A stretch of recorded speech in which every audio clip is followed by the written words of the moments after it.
সবাইকে সালাম জানাচ্ছি। আসসালামু আলাইকুম।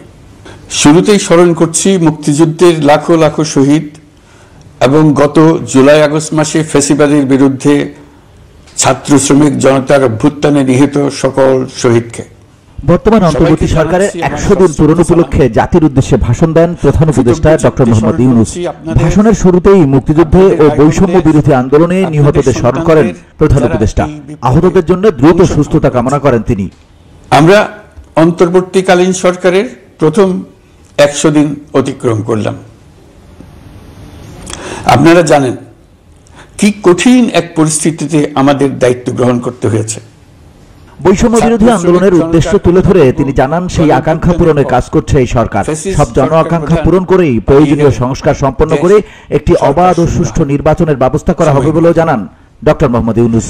সহ একাধিক নীতিগত সিদ্ধান্ত নেওয়া হয়েছে, যার মধ্যে রয়েছে শস্য আমদানিতে এলসি সীমা অপসারণ এবং সরবরাহ চেইন, পরিবহন খাতে চাঁদাবাজি বন্ধের চেষ্টা করা হচ্ছে। আমরা আশা করি বাজারে পণ্যমূল্য কমিয়ে আনতে এটা ভূমিকা রাখবে।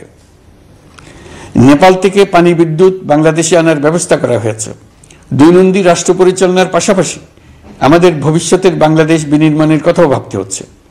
আপনারা সবাই জানেন আমাদের সবচেয়ে গুরুত্বপূর্ণ কাজ হচ্ছে একটি অবাধ সুষ্ঠু নির্বাচন আয়োজনের মধ্য দিয়ে নির্বাচিত সরকারের কাছে দায়িত্ব হস্তান্তর।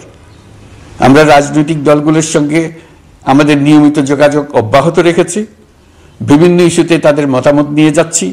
সরকারের সিদ্ধান্ত গ্রহণে এসব মতামত অনেকাংশে প্রতিফলিত হচ্ছে।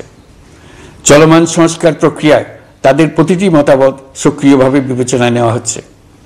আমরা আশা করছি নির্ধারিত সময়ে ডিসেম্বর জানুয়ারির মধ্যেই সংস্কার কমিশনগুলো তাদের সুপারিশমালা সরকারের কাছে পেশ করতে পারবে। তাদের সুপারিশ নিয়ে আমরা রাজনৈতিক দলগুলোর সঙ্গে ক্রমাগতভাবে আলোচনায় বসব।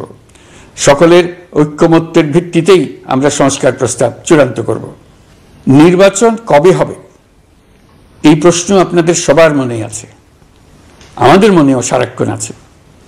আপনারা লক্ষ্য করেছেন নির্বাচন আয়োজনের লক্ষ্যে আমরা প্রয়োজনীয় পদক্ষেপ নিতে শুরু করেছি।